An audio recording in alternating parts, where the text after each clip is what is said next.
ইচ্ছা থাকলে উপায় হয়, আসলেই কিন্তু কথাটা সত্য। এই এতটুকু জায়গার মধ্যে কত ধরনের সবজি চাষ করছে। আর আজকে দুপুরে রান্না করব হচ্ছে দেশি মুরগির পাতলা ঝোল।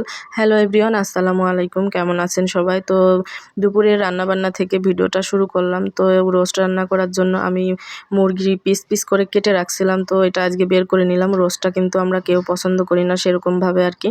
তো এখানে মুরগিগুলো আমি পিস পিস করে কেটে নিব, তো কেটে নিয়ে তারপরে রান্না করব। এখানে আমি হচ্ছে পেঁয়াজ, রসুন, তারপরে আলু এগুলাও সব কেটে নিয়েছি।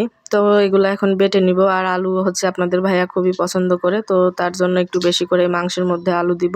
তো এখানে গরম মশলা, তারপরে পেঁয়াজ, রসুন আর হচ্ছে কাঁচামরিচটা বেটে নিয়েছি। আর আদা হচ্ছে শেষ হয়ে গেছিলো, তো এই জন্য আর আদা দেওয়া হয় নাই। তো এখানে মশলাটা আমি ভেজে নিলাম। তো তারপরে এর মধ্যে হলুদের গুঁড়া, মরিচের গুঁড়া আর হচ্ছে ধনিয়া গুঁড়া দিয়ে দিলাম। আর একটা তেজপাতাও আমি ছিঁড়ে দিয়ে দিয়েছি। তো আজকে হচ্ছে মশলার কৌটাগুলো আমি একদমই খুঁজে পাচ্ছিলাম না, তো এই জন্য একটু মশলাটা দিতে দেরি হয়ে যাচ্ছিল। তো তারপরে তো পানি দিয়ে দিলাম, পানি দিয়ে একটু কষিয়ে নিয়েছি মশলা। এবার মাংসগুলো দিয়ে মশলার সাথে ভালোভাবে ভেজে নিব। আর আপনাদের ভাইয়া কিন্তু মুরগির মাংস খুবই পছন্দ করে, দেশি মুরগির মাংস, মানে ব্রয়লার মুরগির মাংস সে খেতে চায় না। তো ব্রয়লার মুরগির মাংস রান্না করলে শুধু মাংসের মধ্য থেকে আলুগুলো নিয়ে খাবে, কিন্তু মাংসটা খেতে চায় না। আর দেশি মুরগিটা রান্না করলে পছন্দ করে। তো তার জন্য আজকে ভাবলাম যে রোস্ট রান্না না করে মুরগিটাই মানে মাংস রান্না করে ফেলি আর কি। তো এখানে আমি কষানোর জন্য পানি দিয়ে দিলাম। তো এই পানিতেই হয়ে যাবে, আর মাংস থেকে কিন্তু পানি উঠবে। তো এখানে এবার আলু দিয়ে দিলাম, আলুগুলোও সেদ্ধ হয়ে যাবে।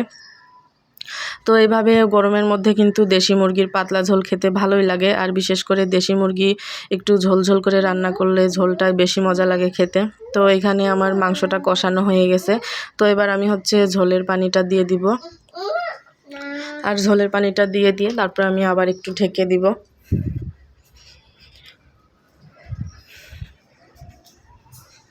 তো এদিকে আমার মাংস রান্না কিন্তু হয়ে গেছে। আর আমার মেয়ে হচ্ছে মাদ্রাসা থেকে চলে আসছে, তো মেয়েকে আমি দুপুরের খাবারটা দিয়ে দিব। তো এই তো মেয়েকে খাবার দিয়ে দিলাম, মেয়ে খাবারটা খেয়ে মাদ্রাসায় চলে যাবে।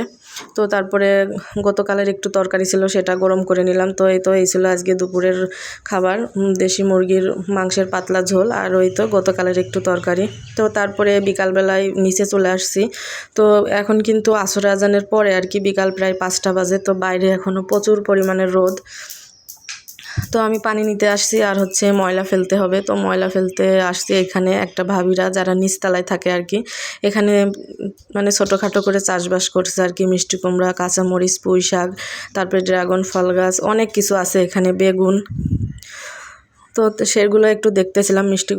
মিষ্টি কুমড়ার গাছগুলো অনেক সুন্দর হয়েছে। তো এই ছিল আজকের ভিডিও, ধন্যবাদ।